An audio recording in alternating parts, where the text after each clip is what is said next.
Martinelli Audiencia, y hoy nos acompañan otro miembro del equipo legal del expresidente Martinelli, como siempre, Roniel Ortiz, y hoy, Sidney Citón. Sidney, bienvenido, Ronnie, bienvenido. Gracias. Empecemos con lo que tenías ayer, Ronnie, porque mucha gente me está preguntando, o me preguntó durante el día de hoy, es decir, ¿cómo se hizo esta contratación de este bufete americano?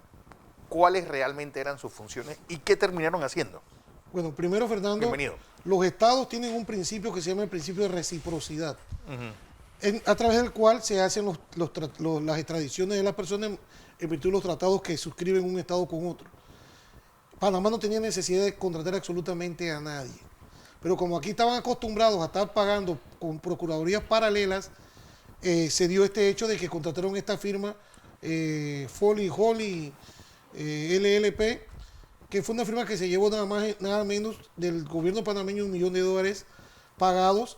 Lo interesante de todo este tema, Fernando, es que todavía no nos explicamos qué pitos tocaba doña Kenia Porcel y Tania Sterling asesorando, dando conferencias telefónicas con relación a un proceso que en ese momento ellas no tenían competencia, porque era una competencia de la Corte Suprema de Justicia. En caso tal, podría haber sido Harry Díaz. Pero otro descubrimiento que hicimos con relación a este tema en particular es que los gringos dicen en un documento que le di al productor, que puede poner en pantalla, es que dice: tomamos la declaración de Harry Díaz y la transformamos en un affidavit para traducirlo y mandárselo para que lo firmen. Un affidavit lo preparas tú en el país que estás y lo envías hacia el país donde un affidavit es una declaración jurada. Notariada, más bien. Harry hizo 4. Ya descubrimos, Harry, que los gringos te hacían el trabajo, que siempre estuviste en componenda con Kenia Porcel, con Tania Sterling, armando todo lo que se hizo en este expediente en particular en contra de Ricardo Martinelli, y esto realmente es un peculado de uso. Pero aquí, incluso, es decir, Tania Sterling era la fiscal del caso. No tenía nada que ver porque la competencia era de la Corte Suprema. Es decir, ni siquiera...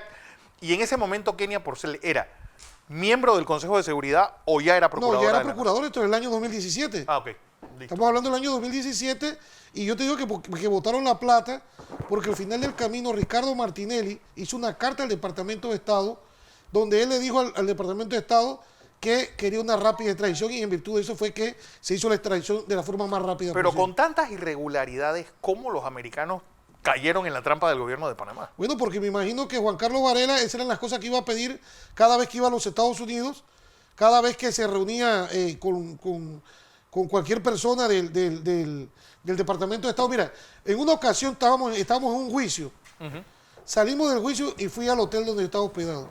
Sí. Yo sorprendí a Faradiva Urrutia con los fiscales y con gente del Departamento de Estado fraguando en ese momento. Que ya no tenía nada que hacer ahí ya. Que no tenía nada que hacer ahí, pero el mismo gringo, el fiscal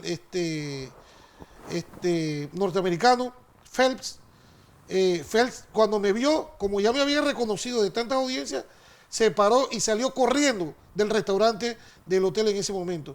Pero esto es parte de la organización criminal que se formó, dirigida por Varela, Kenia Porcel, Rolando López, Estrada, el comisionado Estrada, el comisionado Tión, el comisionado Chinto Gómez, el señor Marcelino Aguilar, la señora Xiomara Rodríguez, el ministro Álvaro Alemán, el ministro Betancourt, que fueron apareciendo y que aquí lo trajeron al tapete de la audiencia, el mismo Rolando López, la señora Xiomara Rodríguez, e incluso debemos incluir al fiscal Aurelio Vázquez y a Ricardo Otero González, que ¿Y eso por qué? fueron al juicio y mintieron delante del tribunal, porque cuando se hizo el destape de pruebas que el licenciado Citón había estado exigiendo en las pruebas, en la etapa intermedia, se negaron a darnos la prueba. Ellos aducían de que nadie había tocado el sobre del testigo protegido. Ajá. Y que nadie sabía la identidad del testigo protegido.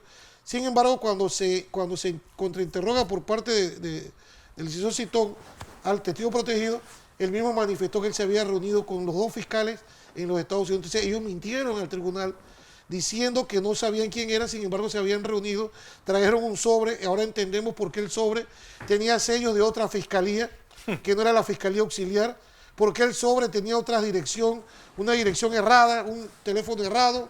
En vez de poner la huella digital, cuando tú pones una huella digital, pones la huella del dedo que tú usas, la mano derecha. Sin embargo, acá le permitieron poner la huella de la mano izquierda. O sea, todo era tan burdo y tan ilícito lo que estaban haciendo que arriban a esas conclusiones. Queremos que la fiscal Tania Sterling nos explique qué pitos tocaba Tania Sterling en el año 2017 en el caso de Ricardo Martinelli. Eso es un abuso de autoridad.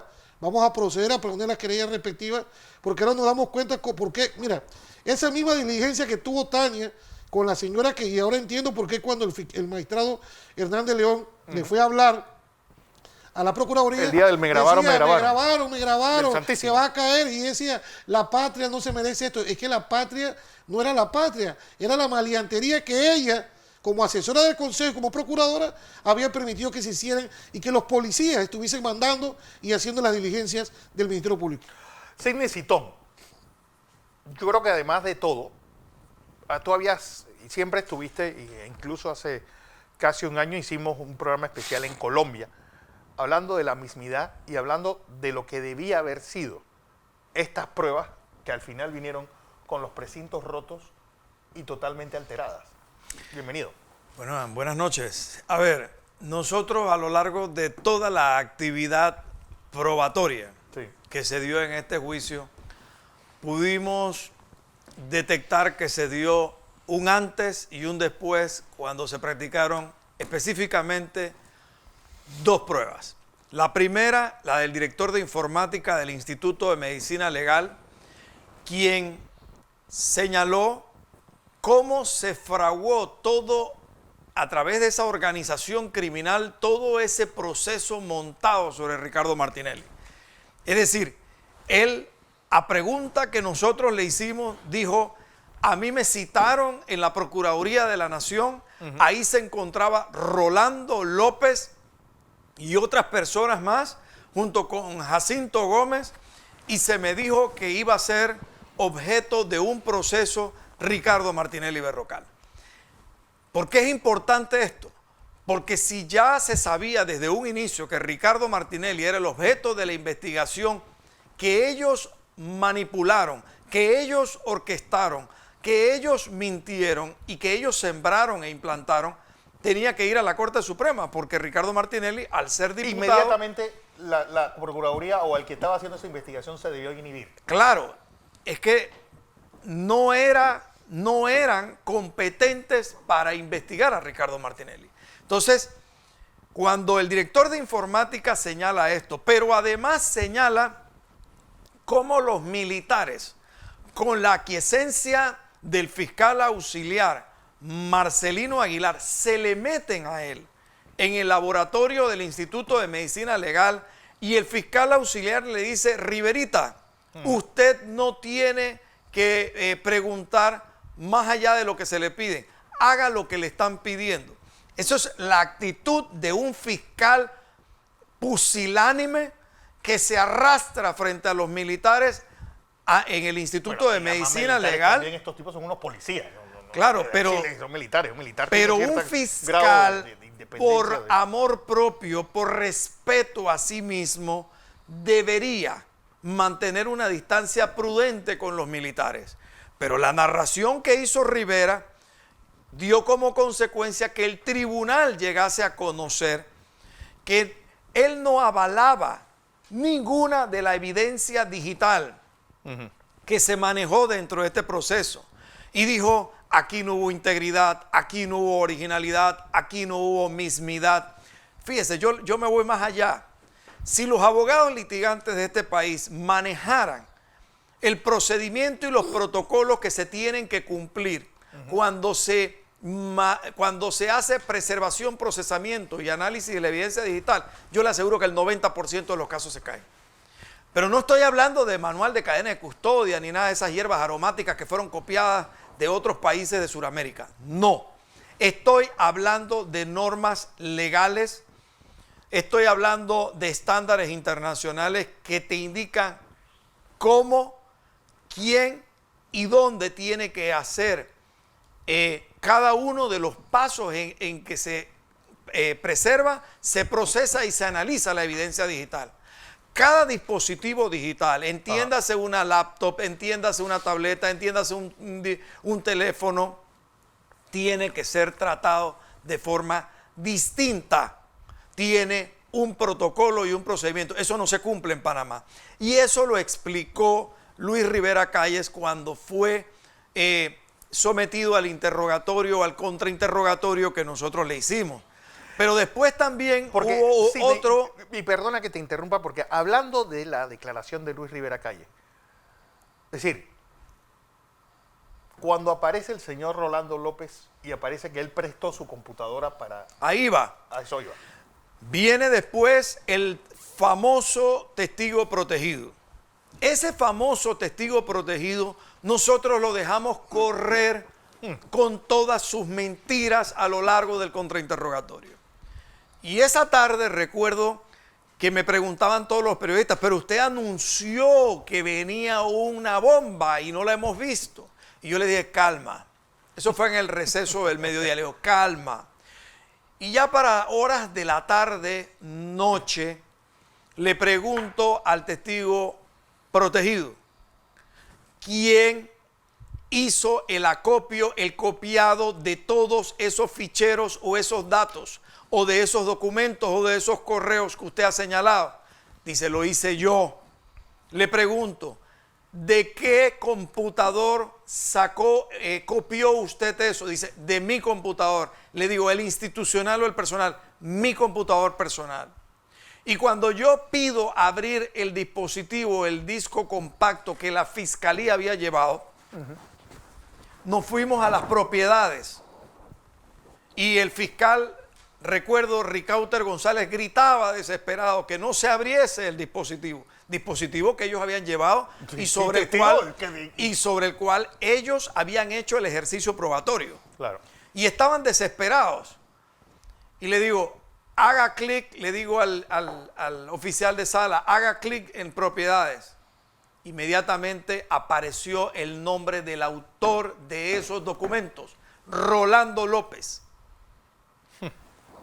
Hicimos el ejercicio, 2 correos del 2012, 2 del 13 y 2 del 14.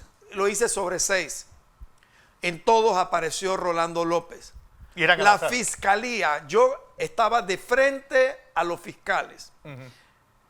La cara se les caía. La ceja la treparon arriba de la frente. Quedaron desesperados y aturdidos. Y recuerdo que la fiscal, en ese momento, Callender, fue la que hizo el redirecto y le pregunta al testigo protegido, ¿y qué explicación da usted de que aparezca el nombre como autor de Rolando López? Dice, el testigo protegido dice, yo no sé. Eso fue lo que atinó a decir. Y cuando viene Rolando López a declarar, lo desmiente y dice, la computadora era mía. Y se la presté a alguien que no sabía. Y se la presté a alguien a quien no conocía, que me la pidió para esta persona. Y que no lo conocía. No, y que nunca sabía cuánto tiempo más iba a durar. Y yo no sé el nombre de esa persona. Entonces, ¿qué es lo que estamos nosotros frente a un juicio? ¿Qué es la relevancia de esto que voy a decir? Que el Ministerio Público, los fiscales que están sentados en esa mesa, han ido a llevarle a un tribunal del sistema adversarial evidencia, pruebas falsas. Eso es lo que ellos han ido ante el tribunal. Le han llevado pruebas falsas, manipuladas. Y ellos, ¿por qué son responsables? Porque antes de que un fiscal llegue a un juicio, él tiene que conocer su prueba. Él tiene que conocer los dispositivos digitales que le va a presentar al juez. Él tiene que saber cómo se trató esa prueba, cómo se manipuló esa prueba, si se hicieron o no experticias. Y eso es naturalmente lo que nos pone a nosotros en capacidad de asegurar hoy al país de que se fueron a una audiencia con evidencia alterada, manipulada por ellos mismos, por los propios fiscales. Eso que ustedes ven en televisión todos los días. Sin embargo, yo creo que después que termine esto el día viernes, porque el día jueves serán los alegatos, pero nosotros estimamos que la decisión se va a producir el día viernes. Esto tiene que ser investigado. No puede ser que en este país haya una maleantería en el Ministerio Público, que los fiscales sean unos delincuentes que lleven a las audiencias pruebas falsas, pruebas manipuladas, pruebas alteradas. Incluso bajo premisas absurdas. Mire, la verdad es que yo quedé muy impactado cuando yo vi, por ejemplo, a una mujer del Consejo de Seguridad describir a Rolando López como un monstruo. Eso a mí me impactó cuando ella narró cómo empujaban al personal del Consejo de Seguridad cuando llegó Jacinto Gómez y Rolando López, cómo agarraron a una mujer que hacía pocas semanas había dado a luz y la sentaban por espacio de más de 15 días en una silla, todo el día la mujer sentada, sometida a amenazas, a presiones. Eso es ilícito. Eso viola garantías fundamentales. Usted no puede coaccionar, amenazar, intimidar, presionar a nadie para obtener un testimonio. Entonces, cuando usted ve a personas narrar esto, yo quedé supremamente impactado. Y por eso siempre dije algo. Los únicos que aparentan no darse cuenta de que están perdidos son los propios fiscales. Están como esos boxeadores cuando están noqueados en pie y el árbitro le pregunta cómo se sienten y dicen que bien y están totalmente noqueados. Así están los fiscales de este caso. Están noqueados en pie y no se han dado cuenta. Desde el instante en que su primer testigo perito, Luis Rivera Calle, concurrió y narró que no se hacía responsable de nada de lo que estaba allí presentado como evidencia. Se marcó un antes y un después. Cuando el testigo protegido fue desnudado como un mentiroso, ahí se marcó un antes y un después. Y ellos han seguido de forma aturdida, dando manotazos sin saber ni hacia dónde van ni de dónde salieron. Así estamos nosotros frente a este caso. Pero lo importante durante más de 5 meses es que yo vi el desperdicio y el derroche de dinero. Tener a 7 fiscales que ganan $7,000 sentados en una mesa y que usted los licuaba y no salía uno bueno, eso me sorprendió a mí. Sobre todo por el derroche de dinero que hemos visto, $1 millón para pedirle a una firma de abogados norteamericanos. Súmale a los $10,000 que se ganaba el otro sinvergüenza en Estados Unidos, siendo un cabo en la Junta Militar de Defensa Centroamericana. Súmale todo el desastre que hizo el Consejo de Seguridad durante estos años. Es decir, estamos hablando que esta sed de venganza de Juan Carlos Varela le ha costado un ojo de la cara al país. ¿Y quién resarcirá esos dineros? Esto en realidad es muy dramático. Yo en los más de 30 años de ejercer la profesión no había visto un odio tan marcado, tan visceral como el que hemos visto en este caso. Ver todos los días en audiencia a 7 fiscales que ganan $7,000. Mire, ¿sabe cuánto gana un fiscal en Colombia? El mejor de los fiscales de Colombia no llega a $5,000. Está aproximadamente en $3,500, $3,700. El mejor fiscal de Colombia está en aproximadamente $3,700. Eso es lo que gana el mejor de los fiscales de Colombia. Y aquí tienes a este... Y tú tienes en una mesa 7 personas, 7 vagos sentados en una mesa con 5 camionetas afuera todo el día encendida con choferes, con guardaespaldas. Cuando usted ve todo este despliegue para este caso, en donde ha dado vergüenza, cómo han sido apaleados literalmente, cómo han quedado expuestos de haber hecho investigaciones que han sido alteradas, manipuladas, sembradas. Esto es dramático, porque yo la verdad es que llego a la siguiente conclusión. Si esto lo hicieron con una persona que fue expresidente de la República, que tiene una capacidad para poder tener abogados particulares y defenderse, ¿qué pasa con el resto de la población que queda expuesta frente a una procuradora y frente a unos fiscales como estos? Estos señores no son profesionales. Aquí no estamos frente a personas correctas, decentes. Aquí estamos frente a gente indecente, impresentable, que ha usado y ha abusado del poder. Eso es lo que nosotros hemos visto durante más de 5 meses de audiencia.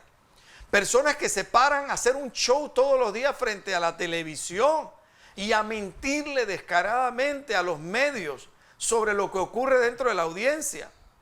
Los periodistas que estaban cubriendo por parte de varias televisoras y varios medios impresos me decían: licenciado, nosotros tenemos que hacer esto y entrevistar a estos fiscales, y a contrario de lo que hemos visto que ha ocurrido, simple y sencillamente porque nosotros somos asalariados de esos medios y eso es lo que se nos pide. Mire, aquí hubo una procuradora que, dicho por los testigos del Consejo de Seguridad, ella estaba asesorando en cuanto a lo que se le preguntaba y en cuanto a lo que debían responder. Ella le hacía las preguntas y le sugería las respuestas a esas personas que, sin abogado y sin respetárseles sus garantías fundamentales, se le coaccionó dentro del Consejo de Seguridad. Y la propia Procuradora de la Nación era la que hacía ese trabajo en el Consejo de Seguridad, luego es enviada de procuradora y termina haciendo la investigación o moldeando la investigación torcida que ella había hecho. Esto solamente pasa en un estado salvaje. Yo desde hace 4 años, he acuñado un hashtag que se denomina estado salvaje. Eso es lo que se vive en la justicia en Panamá. Tener fiscales de a dedo. Ninguno de esos fiscales ha ido a un concurso de oposición a mérito. Ninguno de ellos puede decir que se ganó su plaza de forma decente, porque es una persona virtuosa, porque es una persona capaz. Ninguno de ellos lo puede decir. Todos son puestos de a dedo, son ascendidos de a dedo, y el día que los echan de a dedo. Sí, claro. Entonces, esa es la justicia que nosotros tenemos en Panamá. Cuando usted escucha hablar de imparcialidad en la justicia, lo primero que le tiene que preguntar a quien se lo dice en la Administración de Justicia es: ¿usted llegó a su cargo por un concurso de oposición a mérito? Si la respuesta es no, ese es un títere. Voy a información comercial. Cuando regresemos, más de lo que han sido estos, 4 meses de audiencia y todo realmente el pisotón que le ha dado el Ministerio Público de Panamá a todo el código y al sistema judicial nuestro. Después del cambio, más.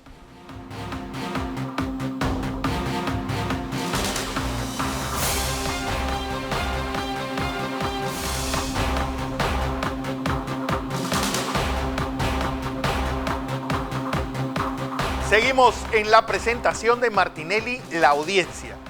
Y estamos haciendo un recorrido por lo que han sido estos 4 largos meses de audiencia, con toda la cantidad de mentiras y de excesos que se ha cometido por parte en un proceso casi rayano en terrorismo de Estado, sin Necitón. Igual. Nosotros creemos que el daño que este caso ha producido por parte del Ministerio Público en general a la justicia es algo muy dramático, es algo muy fuerte. Pasará mucho tiempo para que esto vuelva a recuperarse, porque ¿qué es lo que brinda la Administración de Justicia? Confianza. Si la Administración de Justicia no goza de la confianza de la ciudadanía, usted no tiene nada. Claro. Y el problema que hay es de que la ciudadanía no cree, no confía en lo que dice la Procuradora de la Nación, en lo que hacen sus fiscales. Entonces, no hay confianza y no hay credibilidad. Frente a eso, naturalmente, también tenemos que decirlo, porque hay una cuota, parte de responsabilidad en esto, la administración de justicia. La administración de justicia, durante los 5 años pasados, fue complaciente con el Ministerio Público. Sí. Muchos jueces miraban hacia otro lado y le decían directamente a los abogados que representaban diversas causas abiertas durante el periodo anterior: vamos a dejar que transcurra el tiempo y después yo veré esto de forma objetiva. Es decir, temblaban, tienen miedo. Sí, es lo que te iba a decir, que aquí primó una especie de régimen de terror hacia jueces y hacia todo aquel que no fuera un aliado perruno del gobierno de Juan Carlos Varela. Esto tiene un nombre dentro de lo que son los doctrinantes del derecho. Esto se llama la violencia institucional del Estado. Eso es cuando el Estado, a través de esos funcionarios torcidos, como los que existen en el Ministerio Público, usan el poder que les da esa institución para fines aviesos. Eso es lo que realmente ha ocurrido. Y es lo que ha ocurrido dentro del juicio a Ricardo Martinelli. Nosotros, por ejemplo, encontramos una acusación totalmente descafeinada, como la denomino yo. Una herejía. Usted sabe que cuando usted prueba un café descafeinado, eso es el residuo del café. Bueno, así es la acusación contra Ricardo Martinelli. Es una acusación descafeinada. Usted la pone en una balanza y no tiene peso, no tiene rigor, no Pero tiene ¿cómo eso consistencia? llegó? Bueno, y lo de la Corte es para darle de comer aparte al señor Mejía y al señor Díaz. Bueno, mira, yo te voy a hacer Ronnie, una acotación ahí, que pienso que la teleaudiencia se merece que demos unas explicaciones técnicas, de la forma más sencilla. El Ministerio Público ejerce su función en base a una palabra que se llama la acción penal. a una hipótesis donde ellos dicen, yo creo que esta gallina se la robó. Exacto. El artículo 110 del Código Procesal Penal establece el ejercicio de la acción penal. La acción penal es pública y la ejerce el Ministerio Público conforme se establece en este código y podrá ser ejercida por la víctima en los casos y las formas previstas por el... Voy a leer la primera parte. De ninguna manera, ni Juan Carlos Varela, ni Picuiro, ni ninguno de sus secuaces tenía la capacidad de haber iniciado esa investigación en el Consejo de Seguridad. Varela no podía interrogar absolutamente a nadie en ningún lugar de Panamá porque él no es un fiscal. Esta es una facultad del Ministerio Público y con el nuevo código se extiende a las víctimas, pero de una forma específica que establece el código. Eso por un lado. Fernando. Otro tema específico y que debemos aclarar es que el artículo 98 y esto va concatenado al artículo 22 y a la Convención Americana de los Derechos Humanos y el Pacto de San José, que es el derecho a la defensa, que es la defensa técnica es irrenunciable e inviolable. En consecuencia, toda persona tiene derecho a nombrar un abogado que le represente desde el momento en que le señalen en cualquier acto de investigación ¿Y ese abogado? o acto procesal como posible autora o partícipe con los mismos derechos que el imputado, aunque no se utilice este calificativo. Y ese abogado tiene el derecho también de ver todo lo que, todo el argumento y las pruebas que tiene esa fiscalía para acusar a su defendido. Exactamente, es un derecho constitucional y convencional. Pero, por ejemplo, ¿cómo Harry Díaz le recortaba las pruebas a ustedes? Mira, cuando tú llegas a un juicio en fase preparatoria al juicio, se te tiene que exhibir, mostrar, todo, entregar absolutamente todos los medios de prueba que van a transitar al juicio y que se van a constituir en prueba. Esos medios de prueba tienen que ser exhibidos. Tú puedes imaginarte que Harry Díaz y Jerónimo Mejía, como haciendo gala de erudición, negaban el derecho de la defensa a conocer los dispositivos digitales, a tener una copia para poder producir sus propias experticias. Es decir, cuando tú encuentras algo como esto, no te queda otra que denominar a esta situación un estado salvaje. No hay forma para poder darle una explicación y no le busquemos una explicación coherente a lo que es incoherente. Y esa fue la situación que sucedió. Porque tú encuentras, por ejemplo, a un Díaz que negó el derecho de la imputación. La defensa se inicia cuando se te imputa. Es decir, cuando se te estamos investigándote, cuando aquí falta una gallina y el último que vimos. Se te pone en conocimiento los hechos, el tiempo o la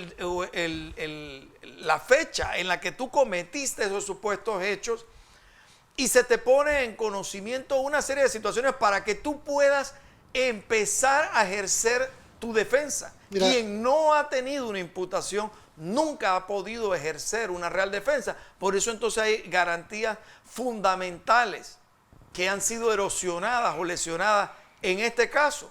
Y eso ya es insubsanable. Ese tema de la no imputación, eso es insubsanable. Y los jueces, al dar su fallo, van a tener que pronunciarse sobre eso, como van a tener que pronunciarse sobre el hecho narrado por los testigos del Consejo de Seguridad de que ellos fueron atropellados, amenazados, empujados, coaccionados.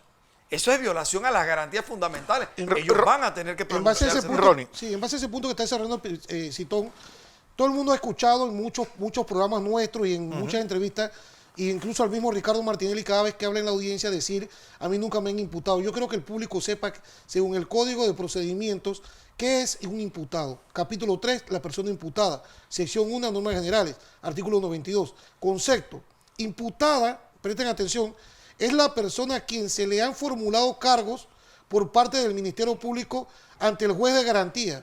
Formalizada la acusación penal en su contra, pasa a denominarse acusado. Por eso es que yo siempre digo que la persona sometida a proceso tiene varios nombres. Claro. Tiene investigado, imputado. A Ricardo Martinelli esto nunca se dio. Este pedazo, Harry Díaz olímpicamente ganó las Olimpiadas de salto de garrocha, 100 metros, maratón, natación. Él se llevó por pecho todo, y efectivamente yo lo entiendo, y tú lo entiendes, Citón, porque eres un abogado que nunca supo nada. Él llegó a la corte a decir que iba a ir a aprender, y me entristece que han pasado todos estos años, nunca aprendió absolutamente nada. Sí, ya se va el otro año y todavía sigue sin aprender. Incluso, mira, la persona... se va este año. Sí, él se va este año. La persona imputada dentro del punto número 3, en cuanto a sus derechos, dice: a ser asistido por el defensor que él proponga, o cuando esté privado de libertad, proponga su cónyuge, conviviente o pariente cercano, y en su defecto por otra persona.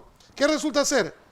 La teoría de Kenia Porcel, con Juan Carlos Varela y el señor Picuiro, que yo sé que va a ser un pésimo abogado, porque hasta después de armar todo ese montón de casos, todos estos casos con todas las taquillas que tenía, ¿qué resulta ser? Ellos, la teoría que tienen, porque la dijo Popi Varela el día que salió de la entrevista del juicio, dijo que Ricardo había sido víctima de sus abogados. Sí. Pero es que lo que ellos querían es que Ricardo no tuviese abogado, para que Ricardo aceptara un acuerdo de pena que era nada más y nada menos que de 21 años, y que bajo ningún concepto íbamos a permitir que eso pasara, porque siempre estuvimos convencidos de la inocencia de Ricardo Martinelli. ¿Qué resulta ser? Ricardo además tenía derecho, para que ahorita lo desarrollemos, como dice el artículo 24, a una investigación objetiva. Es obligatorio investigar lo favorable y lo desfavorable a los intereses de las personas y demás intervinientes en el proceso. La investigación se realiza respetando las normas constitucionales, los tratados y convenios internacionales ratificados por la República de Panamá, este Código de los Derechos Humanos del investigado. Dice el otro: lealtad y buena fe, para que tú veas todo lo que... porque aquí viene una Olimpiada de incapaces. Liderizada por Varela y Kenia Porcel. Artículo 18, lealtad y buena fe. Quienes intervienen en los procesos deben hacerlo con lealtad y buena fe, sin temeridad en el ejercicio de los derechos y deberes procesales. El juez hará uso de las facultades para rechazar cualquier solicitud o acto que implique una dilación manifiesta de las partes. Esto Mejía no dejaba que lo desarrolláramos, y lo aplicaba como le daba la gana. Respeto a los derechos humanos. Las partes en el proceso penal serán tratadas con el respeto debido a la dignidad inherente al ser humano. Claro. A Ricardo Martinelli esta parte de este artículo jamás se le respetó. Se le violó. Hay otra cosa, Ronnie, y yo creo que Sidney también, que viene a colación. Realmente, ¿qué hace el Consejo de Seguridad y cuáles son sus limitaciones legales? Porque esto no puede ser taxi Mira, que anda sin Dios ni ley metiéndose en la vida de todo el mundo. yo no conocía a este señor Rolando López hasta el día que lo vi sentado ahí como testigo de la parte querellante, y me llamó la atención algo. Yo siempre me fijo mucho en el lenguaje gestual. El 75% del lenguaje de cualquier persona es gestual. El resto es lo que dice o lo que habla. Pero el 75% es gestual. Y me llamó mucho la atención ver a un hombre que su lenguaje corporal evidenciaba que estaba mintiendo. Y también vi a un hombre muy limitado. Y ese era el jefe Cuando yo vi de los espías panameños. Hombre hablar en el estrado, las cosas tan estúpidas que dijo, como por ejemplo que él, siendo el jefe del Consejo de Seguridad de un país, él entrega un computador a un desconocido, un policía, un miembro de la DJ, a quien no conocía, su computador personal, para que se lo llevara a el testigo protegido, porque según él el testigo protegido no confiaba en el computador personal de él porque lo podían tener infiltrado.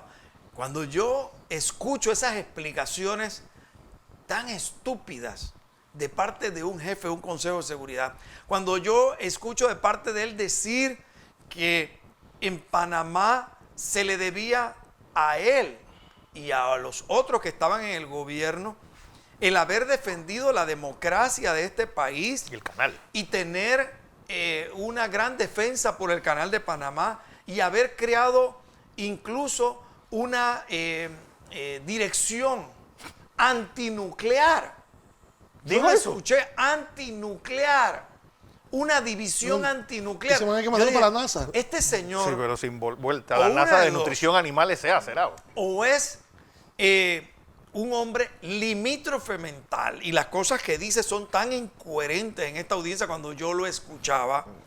Entonces, fuera de eso, su lenguaje corporal evidenciaba a un hombre mitómano, a un hombre que no le bastaba con decir barbaridades, sino que su lenguaje corporal evidenciaba frente al tribunal todas las mentiras que estaba narrando. Entonces, yo dije, de verdad, que estos 5 años que han pasado bajo el mandato de Juan Carlos Varela, tuvimos al frente no solamente a un presidente inactivo y ausente de la administración del Estado, sino que estaba rodeado por una gran cantidad de imbéciles. Gente que no tenía capacidad. Porque yo creo que más que imbéciles eran unos psicofantes. La definición casi literal de la palabra. Vamos a información comercial. Cuando regresemos, más de lo que ha sido estos meses de audiencia.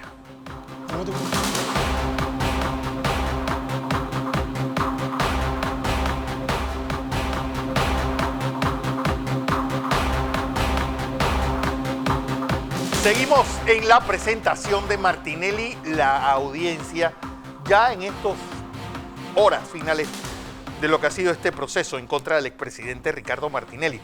Y entre comerciales hablábamos de el ministro Rubio, hablando de psicofantes y de impresentables. Bueno, el ministro Rubio está huyendo de una querella que le pusimos a nombre de Ricardo Martinelli, no se quiere notificar.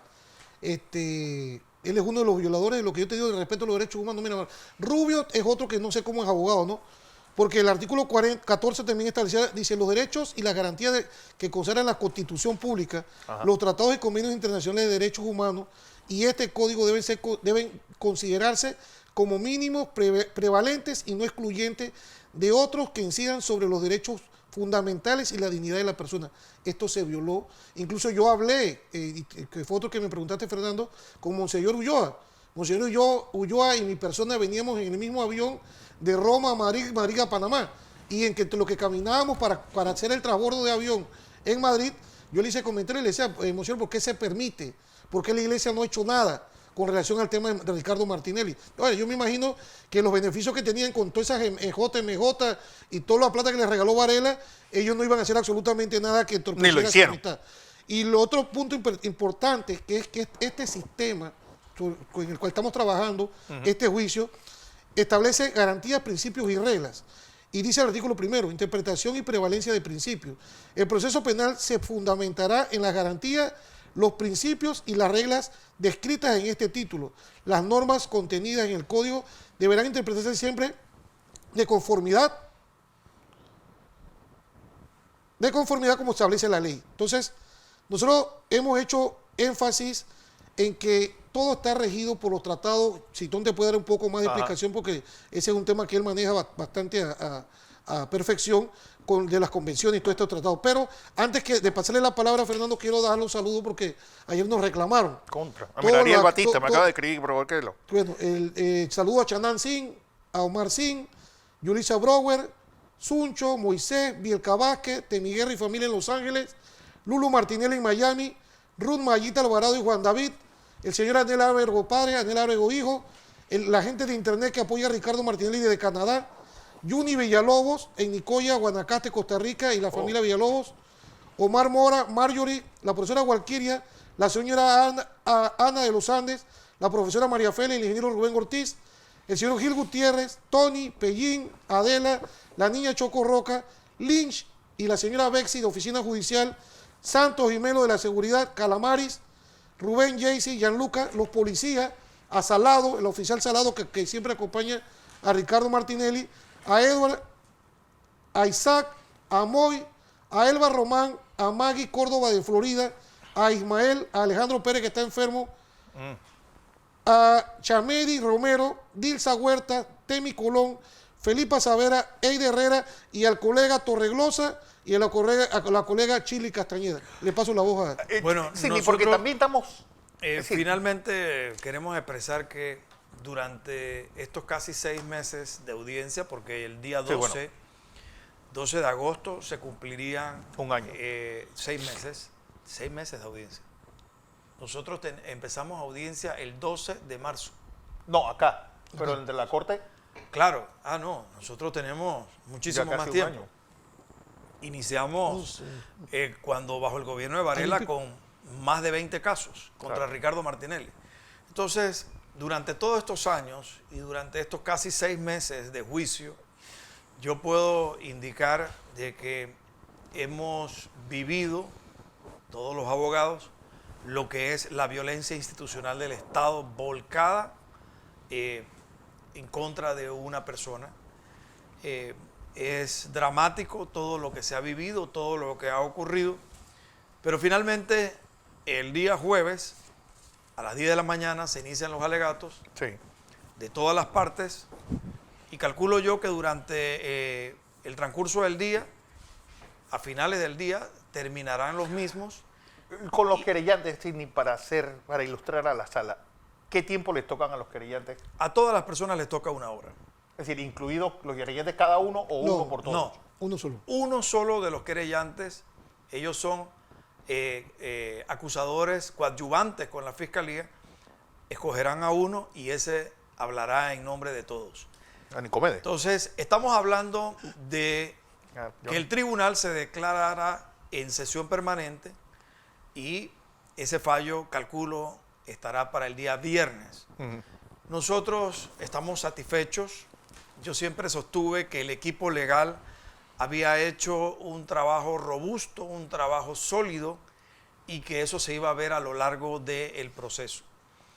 A quien le corresponde siempre en un juicio probar sus acusaciones es a la fiscalía, cosa que no pudo realizar.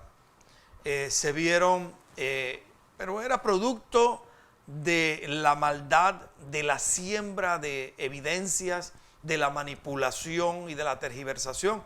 Todo eso quedó demostrado en juicio, cómo se les fue derrumbando poco a poco. Y hoy día tenemos fiscales sentados en esa mesa ganando $7,000 que están afanados en que este juicio termine cuanto antes. Pero la vergüenza y el escarnio, eso no se los va a quitar. No habrá detergente que pueda lavar eso. A ver. Mira, yo me quiero despedir hoy, Fernando, atreviéndome a hacerle una corrección a un sabio como el ingeniero Blandón, que yo los escucho a ustedes toda la mañana en los comentarios internacionales y nacionales, pero sí tengo que hacerle una observación con relación a algo que manifestó el día de hoy con relación a que el Ministerio Público había heredado un caso. Eso no es así. Este caso lo fabricó Kenia Isolda Porcel. Ella de ninguna manera yo podría aceptar que ella haya heredado nada, porque ella fue una de las fabricantes de esta falacia y de estas pruebas ilícitas, y que permitió que el Consejo de Seguridad se metiera dentro del Ministerio Público y que un comisionado del Consejo de Seguridad fuera subsecretario de la Procuraduría General de la Nación. Bueno, antes pues mandarle mis respetos a don Óscar Osorio y a don Ramón hasta Colón, también en sintonía. A todos ustedes, Sidney, a ti, Ronnie, muchas gracias por su participación. Mañana tendremos un programa especial. Vamos a seguir con este programa de Martinelli, la audiencia, denunciando lo que han sido pues los excesos durante todo este proceso y sobre todo qué fue lo que realmente ha pasado dentro de estas audiencias. Como siempre, gracias por su sintonía. Volvemos.